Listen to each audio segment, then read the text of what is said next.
If you never look up at the sky on a clear night, you're missing out on a lot. But with so many pins of light dotting the vast expanse above our heads, it can be hard to know where to direct our gaze. Thankfully, NASA offers a roundup of tips at the start of each month to give us some ideas on what to look out for as the weeks roll by. July, for example, witnesses the parting of Mars and Venus, which have spent recent weeks appearing to move closer together. You can spot them in the west after sunset, with Venus the brighter of the two, and Mars showing a slight salmon pink color. As we get further into July, you'll notice how Venus is gradually moving lower, edging toward the horizon.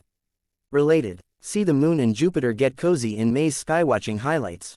Venus, Jupiter, and Ceres feature in NASA's skywatching tips for March. Observe a comet, and other skywatching tips for January. During the second week of July, you can spot Mars appearing very close to the blue-white star Regulus. Mars is quite distant from Earth right now, and appears at its dimmest for the year in July and August, NASA says on its website. This month it appears at about the same brightness as Regulus, and you should easily be able to see the difference in their color with your eyes, or a pair of binoculars. Mars and Regulus will appear closest on July 9th and 10th. When you spot Mars, it's always worth remembering that NASA right now has two active rovers, Perseverance and Curiosity, trundling across the surface of the distant planet, as well as a tiny drone-like aircraft called Ingenuity. Jupiter and Saturn will also be making an appearance in the late night and early morning hours in July, and Jupiter can be seen shining brightly beneath the crescent moon on the morning of July 11th.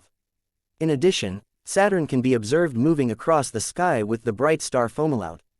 At around 440 million years old, Fomalhaut is a fairly young star, NASA says, adding that the James Webb Space Telescope recently captured new details in the dusty debris disk that surrounds it. NASA points out that July is also the best time for viewing the bright core of our home galaxy, the Milky Way. The Milky Way core is visible looking toward the south in July, as a faint, diagonal band of light, as soon as it's fully dark, the agency explains. Packed with enormous numbers of stars, along with dark clouds of dust, you can view its faint glow with your own eyes from locations away from bright urban centers.